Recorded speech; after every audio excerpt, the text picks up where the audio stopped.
So yes, Irene from Irene Duma Art, and I'm here to talk about paint.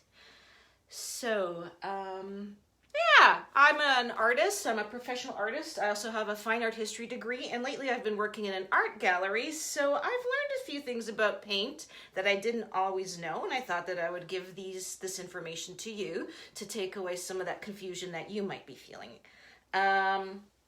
Now, when I started to paint, I didn't know very much, and I have a tendency towards thinking and overthinking, so I just dove right in, and I just bought things. I didn't know what they were for. I didn't know how to use them, and I just threw myself in, and actually it was really fun for me because, like I said, I have a tendency to overthink, and you learn more by doing than you do by reading about it. So I learned a lot about it, and now I'm going to tell you so that you don't have to be as confused about things as I was.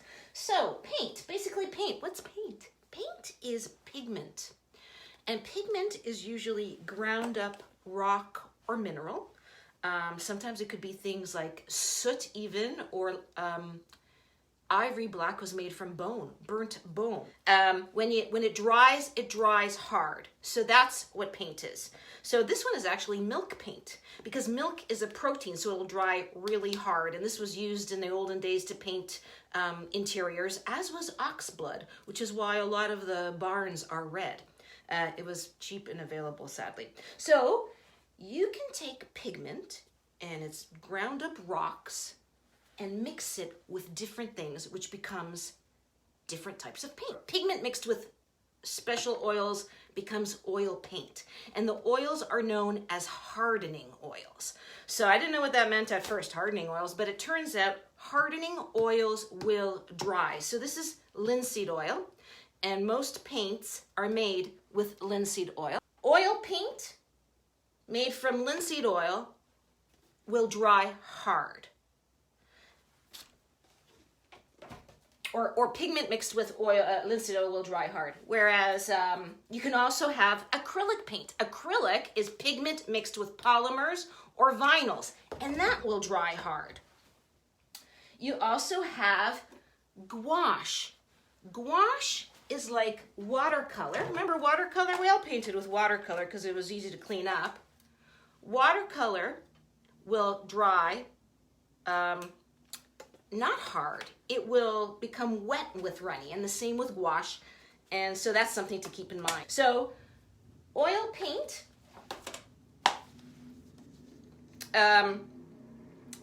will dry hard and becomes quite durable, whereas gouache, pastel, and watercolor won't dry hard. So if I were to take some water, this is gouache.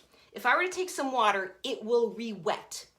And what that means is that I will need to put it, when I'm framing it, behind glass or plastic. So that's probably one of the things that you'll notice when you're buying art. You go into a gallery and you'll see some art, and some art is behind glass and some art isn't. Well, the ones behind glass are usually on paper.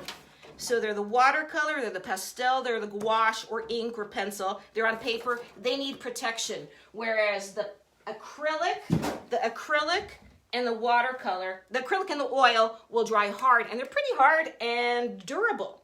So that's one difference. Now, when it comes to painting with these things, when you paint with oil paint, you will need a brush. You you take the paint and you use a brush to paint it, and that's fun and that's fine, and you can do things like hold it really far back and get really kind of flowy lines. But you can also get paint now in a stick form. So it's kind of like a crayon, and you can paint with this, and which some people might find easier to work because you don't have the brush, which is an intermediary tool. And we've all practiced holding crayons and pencils and pencil crayons in our hands. So that's a new thing. I haven't really worked with these very much because you have to buy each color separately. So you can get oil in a stick, and then you've got pastel. So whereas oil paint is made with linseed oil or hardening oils. Acrylic is mixed with polymers or vinyls. And you've got pastels, which is the pigment mixed with waxes, sometimes gum arabic into a stick form. And they all become just a little bit different. So when it comes to oil pastel comes in a soft, chalky one, which is really fun to paint with. And it also comes in an oil pastel. So when you're going to buy the pastels, be careful, they're used a little bit differently. Oil pastel sometimes is mixed with turpentines, whereas these ones aren't. And when you're using the soft, chalky pastels, what you want to paint on is a paper with tooth, because you want to make it stick. So one thing that they've come out now, which is really fun to paint on, is sanded paper. It's like sandpaper. It actually even has numbers on the back, just like sandpaper. But it isn't sandpaper. It's archival quality, and it's also will withstand being wet. Okay, so we've got the different types of paints. This is a really interesting thing. When you're painting, normally, if you're painting with oil, if you're painting with pastel, and if you're painting with acrylic, and if you're painting with gouache, so everything other than the watercolor, what you're gonna do is you're gonna start with the darks. You start with the dark color, and then you're going to layer on the lighter color, medium colors, and then even the lighter colors. So for example, here I would have, I actually didn't know what I was doing here. This was one of my earliest paintings. But you paint the dark color and then you put the light on last. Whereas watercolor is a little bit different. Watercolor is transparent. So it's very hard to get a yellow to go over a dark blue or black. So watercolor is painted a little bit differently. You start with the lights and then you end with the darks. So if you want to paint oil paint, one thing that I suggest is to start with gouache, because gouache is just like watercolor, but it has either some chalk put in it or a little bit of extra pigment in it, so it is opaque. So you start with the darks and end with the lights. So it's the same type of painting that you do with oil paint, and the same type of painting that you do with acrylic, and the same type of painting that you do with pastel. So it's a little bit of that tricky thing where you look at what you're gonna paint and you look for the dark shades first, you paint those, and then you work towards the light. Whereas with watercolor, it's a little bit different. And then the other thing that people like to ask is oil paint hard? And what most artists will say is oil paint is the most forgiving medium. And what that means is if you make a mistake, you can fix it. For example, here I was painting a picture yesterday and I wasn't really pleased with it. I was painting, I was distracted, I had a headache. So it was full of oil paint, I didn't like it. And what I could do is I could just take a knife and scrape the paint right off. And now this is ready to be painted over another time. And it's okay to have a color underneath it. A lot of people will prime their canvas with a color before because it can add a different flavor. So oil paint is very forgiving. You can scoop off your mistake. You can paint over it. Whereas watercolor, you can't so much. You can't just scoop off the paper too much. It'll start to get overworked. You can't just cover it up easily also because it's so transparent. So in effect, even though we all start with watercolor because it's the cleanest, easiest to clean up, watercolor is one of the hardest ones to master because you can't fix a mistake. So just something to think about. Gouache, on the other hand, is what I like painting with. I haven't started water paint because I'm working with the ones that go dark towards light. Gouache, on the other hand, and where's my gouache? I just had it. Did it fall?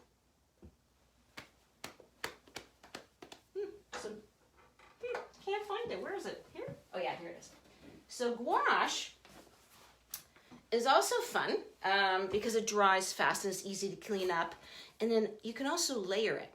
So these paints can be used together. For example, you can use watercolor and then gouache and then take chalk at the very end, your chalk pastel, the soft one. You can probably do the oil one too. and just color right over it where you see you want some highlights, some pops of color. People love painting with pastels because the color is one of the purest forms of pigment that you will get. So this is one of my favorite colors, Sennelier, which is a beautiful brand of art supplies in France. And so one trick that you can do is you can go and buy your special colors and just save them for the very end and pop them over a work and pull the color out. Same thing with acrylics and oils. You can start a painting with acrylic, do the underpainting, and then use oil on top. But you can't do the other one. You can't start with oil and then put acrylic on top. It will not stick. It's gonna slide right off. If you've ever lived in an old house and painted latex over oil, 2 days, it's just peeling off. It just won't stick. Oh, and if you paint with pastel, you can put pastel even on an oil paint, but then you're gonna need to put it behind glass because pastel is different in that it doesn't ever dry. Now, acrylic will dry, oil dries hard, water paint will dry, but it will re-wet, but pastel will always stay smudgy, which is fine as long as you keep it with behind glass. Makes that interesting. But remember the oil stick that we had? This will also dry. So pastel is just a little bit different that way. And I think that's it. That's what I wanted to talk about today. The different types of pigments and the paints that you can use. Now, oil paint. Oil paint also comes in water mixable oil paint. So traditionally oil paint, because it's oil, is hard to clean. Oil and water don't mix. You're gonna need soap. You're gonna need maybe oil or mineral spirits, or you can even wash it with oil itself. So that's what I use. I use safflower oil to wash my brushes. But if you don't want to do that, you can use water mixable oil paints. So most of the top brands will have water mixable oil paints. And what these are special paints that have had an emulsifier added to them so that when it mixes with water, it will break apart. So that's pretty cool. Water mixable paints are great if you want to paint in the house and keep it solvent free. So that's going to bring me up to the topic of paint toxicity. For the most part, paints are quite safe. The reason I'm saying quite is because there are a few colors that are made with heavy metals.